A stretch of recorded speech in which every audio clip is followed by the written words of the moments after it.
Merci beaucoup, et merci à Antoine Lilti pour son invitation. Alors, comme ça a été mentionné tout à l'heure, les hommes des Lumières héritent de l'humanisme de la Renaissance, une certaine conception d'eux-mêmes et de l'histoire, et notamment une conception très négative du Moyen-Âge, enfin globalement très négative du Moyen-Âge.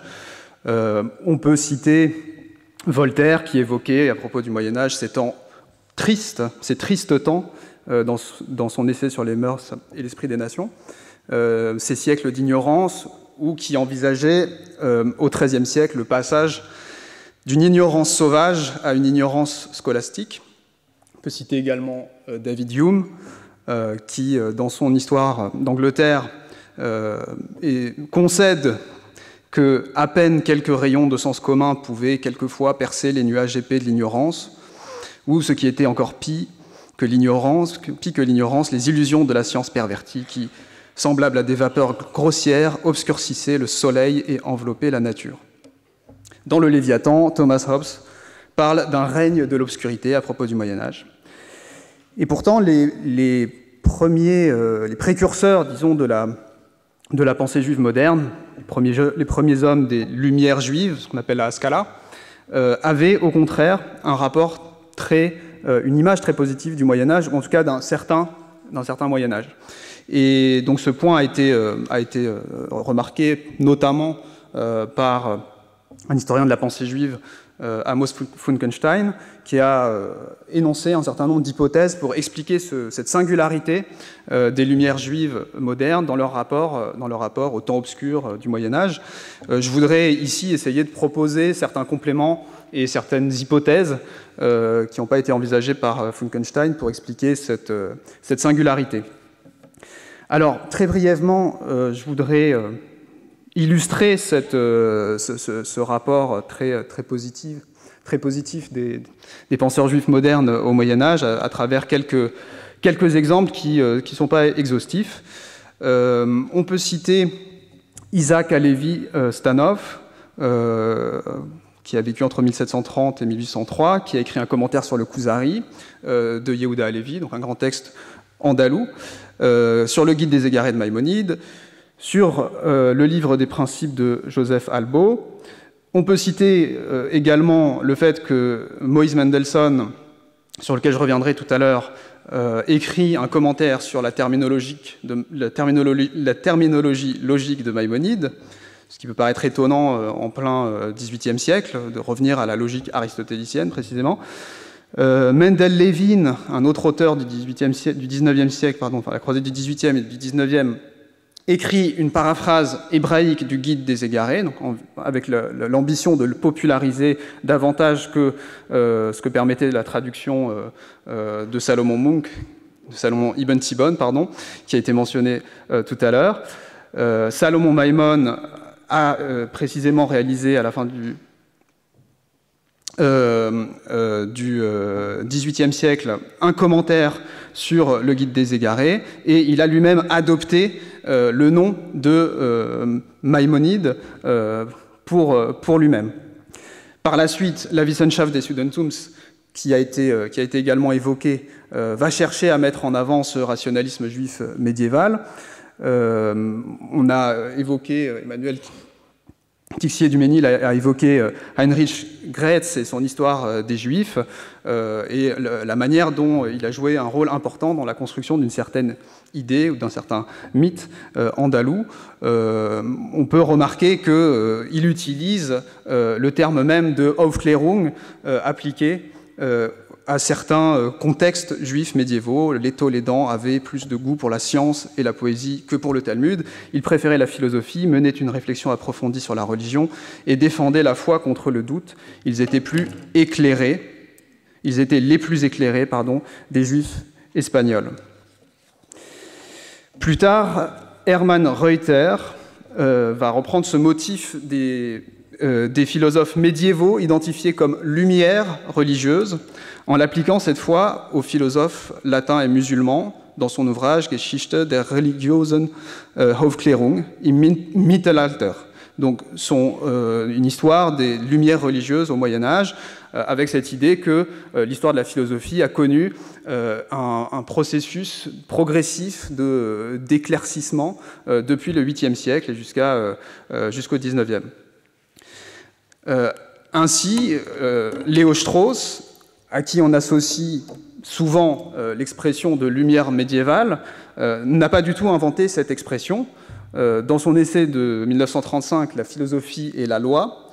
il la reprend à une historiographie juive antérieure qui remonte aux lumières juives modernes.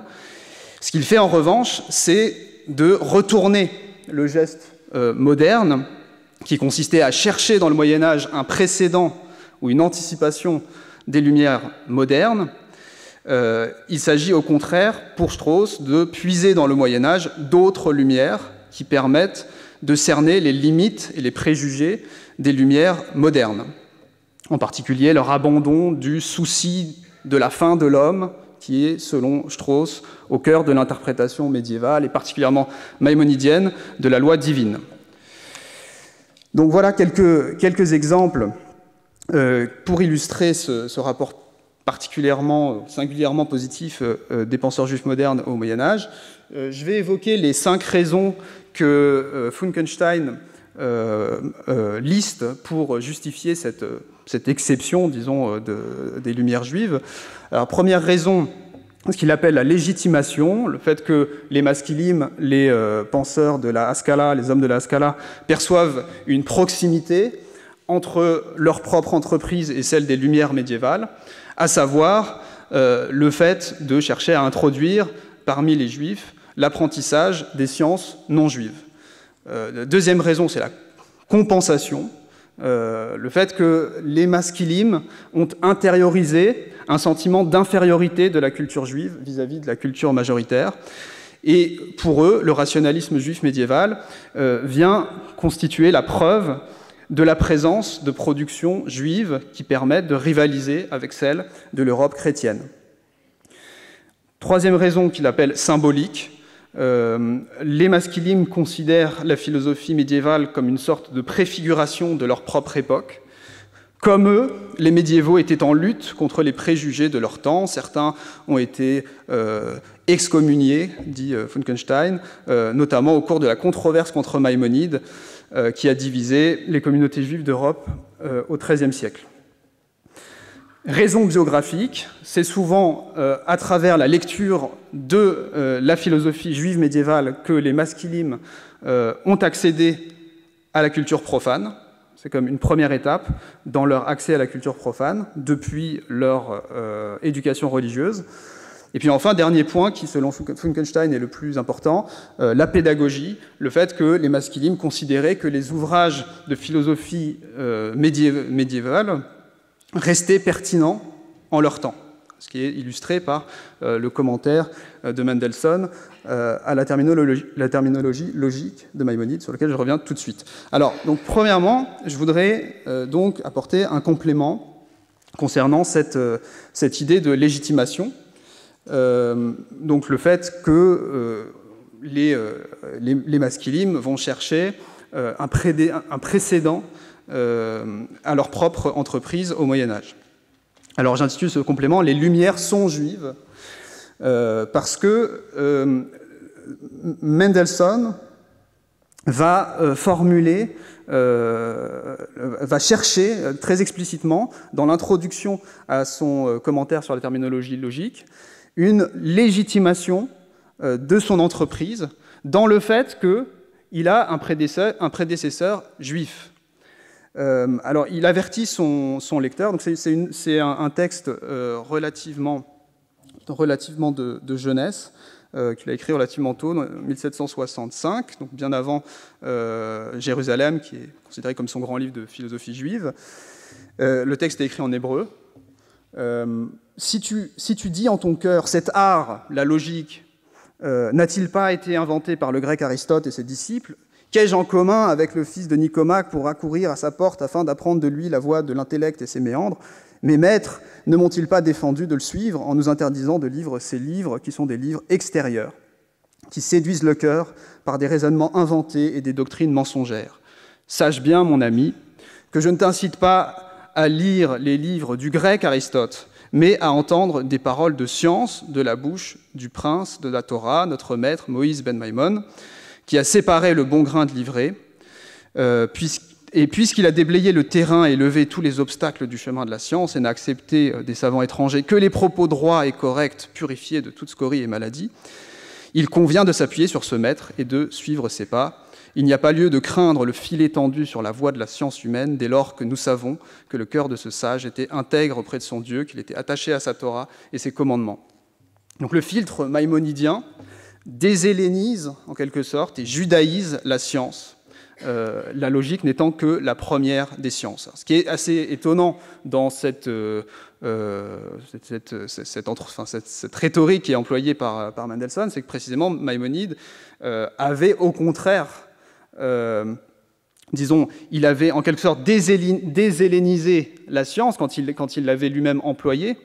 mais ce n'était pas pour la judaïser, c'était précisément pour l'anonymiser ou pour l'universaliser. Dans un de ses textes importants, qui est ce qu'on appelle le traité des 8 chapitres, il justifie le fait qu'il va commenter un traité de la Mishnah, donc un passage, disons, du Talmud, qu'il va le commenter en se référant aux philosophes grecs,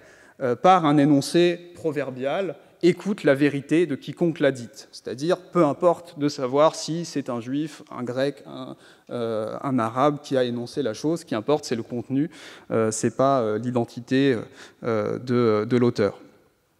Plus tard, les disciples de Maïmonide vont développer, donc dans le contexte de la controverse sur la philosophie au XIIIe siècle que j'ai mentionné, qui fait suite à la diffusion de la traduction du Guide des perplexes en hébreu, et qui a constitué une sorte de choc auprès des Juifs d'Europe qui n'étaient pas familiarisés avec la philosophie. Donc les disciples de Maïmonide vont, pour certains, développer une stratégie qu'on peut qualifier de mythe du larcin des Grecs, qui consiste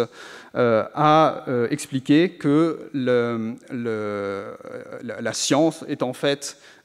originaire d'Israël, qu'elle a ensuite été en quelque sorte volée par les Grecs, et que le fait de faire de la science aujourd'hui revient à se réapproprier ce qui appartenait avant en propre à Israël.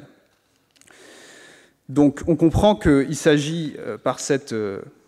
rhétorique, dont vous avez une illustration ici, on comprend que par cette rhétorique, il s'agit de lutter contre une résistance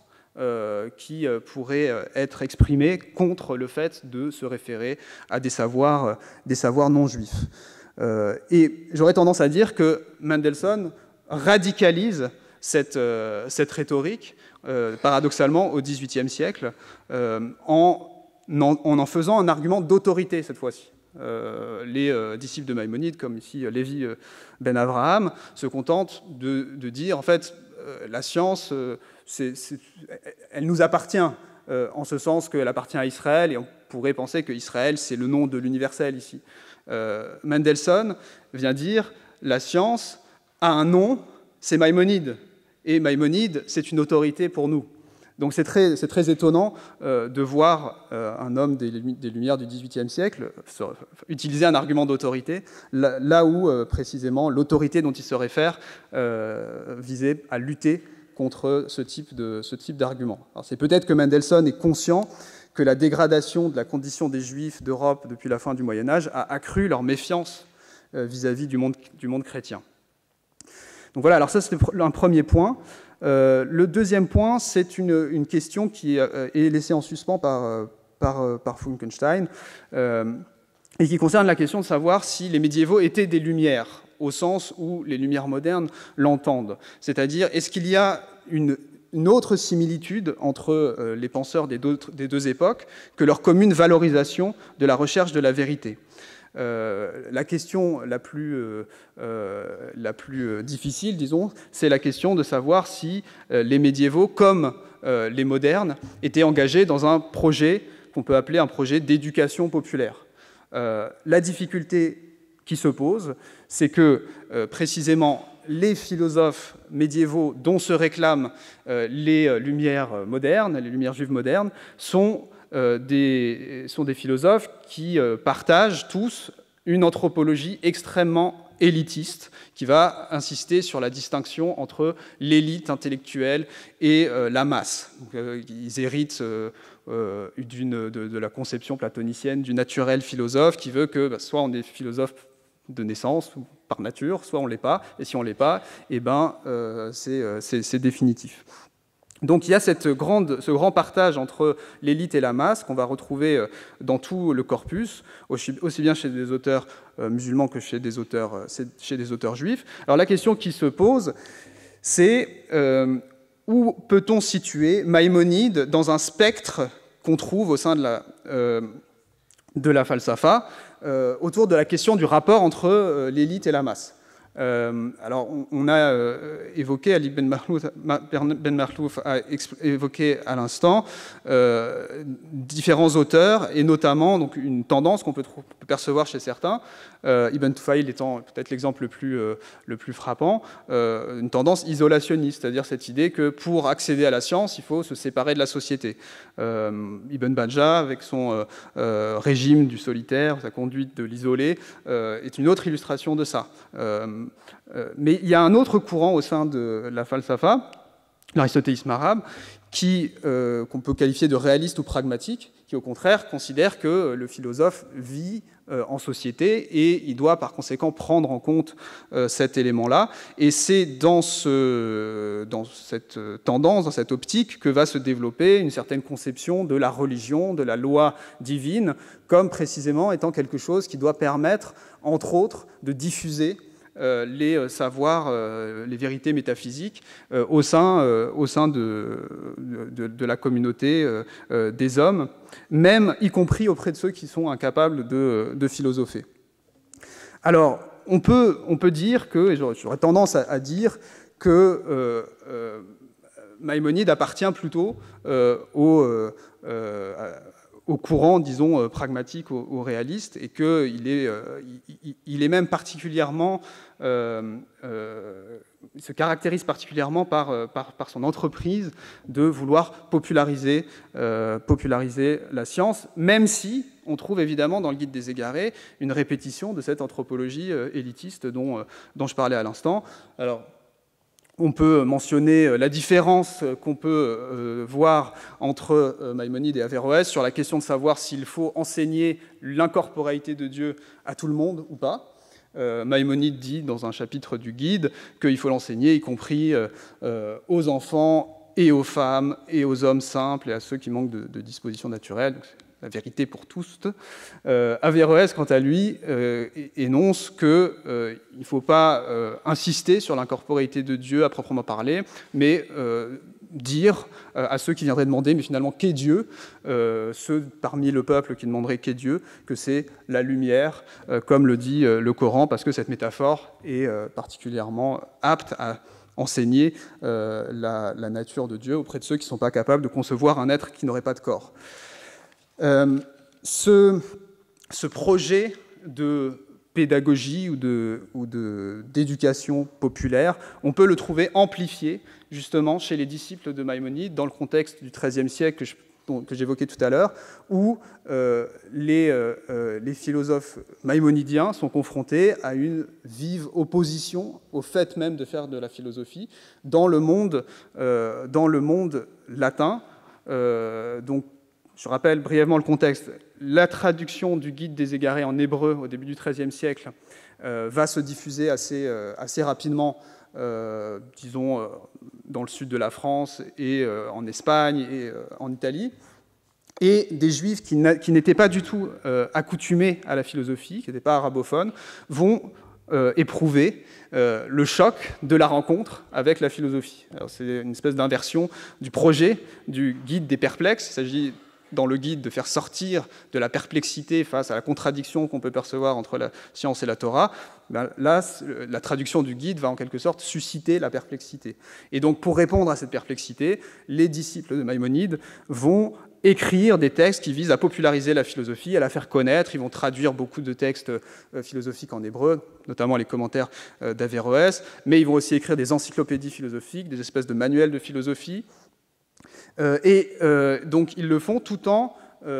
reprenant à leur compte l'élitisme que je mentionnais tout à l'heure. Donc il y a une espèce de contradiction, de tension très forte chez eux, dont on peut trouver une illustration chez un auteur dont j'ai proposé une traduction il y a quelques années, qui s'appelle Shem Tov Falakera, qui a vécu au XIIIe siècle, et qui donc, fait vraiment partie de ce mouvement de popularisation de la philosophie, et qui écrit un petit texte qui s'appelle l'Épître de la controverse, qui met en scène une conversion à la philosophie de quelqu'un qui est opposé initialement à l'idée même de faire de la philosophie. Donc il y a un pieux et un sage qui discutent ensemble, et le sage, donc c'est-à-dire celui qui considère que pour comprendre la Torah, il faut faire de la philosophie, va convaincre par toute une argumentation le pieux que, en fait, la philosophie n'est pas du tout l'hérésie qu'il pense au départ. Alors ce qu'on va trouver dans le texte, c'est de nombreuses affirmations de l'élitisme que je mentionnais tout à l'heure. Tout le monde n'est pas capable d'accéder à ces matières profondes. L'étude démonstrative ne convient qu'aux individus d'exception et non à la multitude du peuple, etc. Mais là, on a une sorte de contradiction performative, pour reprendre le terme qui a été employé tout à l'heure par Antoine Wilkie, de quelqu'un qui est engagé dans la popularisation de la philosophie, tout en disant que ça n'est pas fait pour tout le monde. Et c'est d'autant plus frappant que ce texte est une réécriture du Fasl al-Maqal d'Averroès, du discours décisif, où Averroès soutient que les philosophes ne doivent pas convertir les non-philosophes, s'adresser aux non-philosophes en philosophes. Donc il y a sans doute, de ce point de vue-là, une singularité de la pensée juive médiévale qui s'explique par ces conditions particulières de la diffusion de la pensée de Maïmonide, qui expliquent le sentiment d'un précédent médiéval de la part de ces penseurs modernes. Alors, un autre point une autre hypothèse que je voudrais avancer, c'est que ce Moyen-Âge rationaliste a pu constituer une sorte de renaissance pour les penseurs juifs modernes. Je me réfère ici à une idée qu'on trouve chez l'historien Jacob Katz, qui veut que l'entrée des Juifs dans la modernité s'est faite de manière particulièrement brutale, parce qu'ils constituaient, jusqu'au XVIIIe siècle, ce qu'il appelle une société particulièrement traditionnelle, qui n'avait pas connu un processus préalable de sécularisation, qu'on peut situer, disons, à la Renaissance. Bon, certains collègues travaillent précisément sur le fait que, je pense à Alessandro Getta, qui travaille sur la participation d'une élite juive intellectuelle à la Renaissance italienne, mais ça reste quelque chose de très marginal et qui n'a pas profondément transformé le judaïsme de manière globale. Donc les Juifs sont rentrés de manière brutale dans la modernité, et on pourrait donc considérer que le passage par la philosophie médiévale constitue une espèce de transition vers la modernité, vers un monde sécularisé. Alors même que l'Antiquité qui est réhabilitée, disons, par la Renaissance, constitue précisément pour les Juifs ce avec quoi il s'agit de rompre, en tout cas pour ces Juifs engagés dans la pensée européenne moderne, puisque l'Antiquité des Juifs, c'est le Talmud. Or, le Talmud, c'est la tradition qui reste la tradition vivante pour les Juifs, c'est la référence qui est restée permanente au fil des siècles au sein des communautés juives à travers une tradition d'études. Et pour beaucoup de maskilim, il a précisément été question, avec l'entrée dans la modernité, de rompre avec cette antiquité-là. Je me réfère ici à l'autobiographie de Salomon Maimon, que j'ai mentionné tout à l'heure, donc qui est un philosophe un philosophe kantien, alors qu'il a une vie tout à fait extraordinaire, puisqu'il est né en Lituanie. Enfin, il a grandi dans une forme de judaïsme très traditionnel et très éloigné des sciences profanes. Et puis, donc, par l'intermédiaire de la découverte de la philosophie médiévale, il a progressivement quitté ce monde pour devenir un disciple de Kant, reconnu par Kant lui-même comme étant un de ses plus grands interprètes, en passant par l'intermédiaire de la Aufklärung, ou de la Scala du cercle de Mendelssohn à Berlin. Et donc on a vraiment un parcours en plusieurs étapes qui part de l'éducation traditionnelle par le Talmud pour arriver à la philosophie kantienne, en passant par la philosophie médiévale maïmonide, dont Maïmonide va reprendre le nom, et sur lequel il va écrire un commentaire, et en passant par le cercle berlinois de Mendelssohn. Dans ce passage, il exprime une critique virulente du Talmud et de son manque d'intérêt par différence avec l'histoire, la physique, etc. Donc de ce point de vue-là, le Moyen-Âge rationaliste juif a pu constituer une espèce de renaissance au sens d'une étape qui conduirait vers un monde sécularisé. Dernière hypothèse que je voudrais mentionner pour terminer, c'est l'idée que l'on trouve dans une certaine manière de raconter le processus d'émancipation des Juifs, de l'entrée des Juifs dans la modernité à partir du XVIIIe siècle, qui a été proposé par Hannah Arendt, qui a été repris récemment par Bruno Karsanti dans son livre « La question juive des modernes », et selon lequel l'émancipation des Juifs a été marquée par un accent particulier, disons, mis sur l'individu, sur le fait que c'est l'individu qui doit s'émanciper. De ce point de vue, on peut citer la fameuse phrase de Clermont-Tonnerre lors d'un discours à l'Assemblée nationale en 89, « Il faut tout refuser aux Juifs comme nation et tout accorder aux Juifs comme individus ». Donc Arendt, dans un article de Jeunesse, L'Aufklärung et la question juive, décrit un processus qui s'est fait en deux temps, processus du rapport de l'Aufklärung aux Juifs ou des Juifs à l'Aufklärung et de l'émancipation des Juifs, qui explique une singularité de cette émancipation des Juifs et une difficulté de l'émancipation des Juifs au XVIIIe siècle. Donc il y a un premier temps, d'après Arendt, qui est représenté par des figures comme Lessing et Mendelssohn, qui va chercher à mettre en avant la commune humanité qui transcende les différences religieuses, la raison naturelle. Et de ce point de vue-là, les Juifs peuvent prétendre à l'entrée dans la société générale, dans la culture, au même titre que n'importe qui, et peut-être encore plus que n'importe qui, puisqu'ils sont peut-être les représentants les plus typiques de cette humanité générique qui met de côté les différences, puisqu'ils constituent la figure de l'altérité en Europe occidentale. Mais il y a un deuxième temps dans l'histoire intellectuelle du XVIIIe, XIXe siècle, qui va être marqué par le romantisme, et avant ça, des personnalités comme Herder, qui vont au contraire insister sur la nécessaire contribution collective des différents peuples, des différentes cultures, des différentes civilisations à l'humanité générique. Et c'est là où il y a une difficulté particulière qui se pose aux Juifs, puisque, selon Herder, qui développe un thème qu'on peut retrouver chez d'autres auteurs, et y compris des auteurs juifs, précisément la singularité des Juifs, et ce qui a permis qu'ils se maintiennent, qu'ils continuent à exister à travers l'histoire, malgré la destruction du temple, la perte de la souveraineté, etc., c'est le fait de s'abstraire de l'histoire, de se situer en retrait par rapport à l'histoire, ce qui fait que les Juifs deviennent les seuls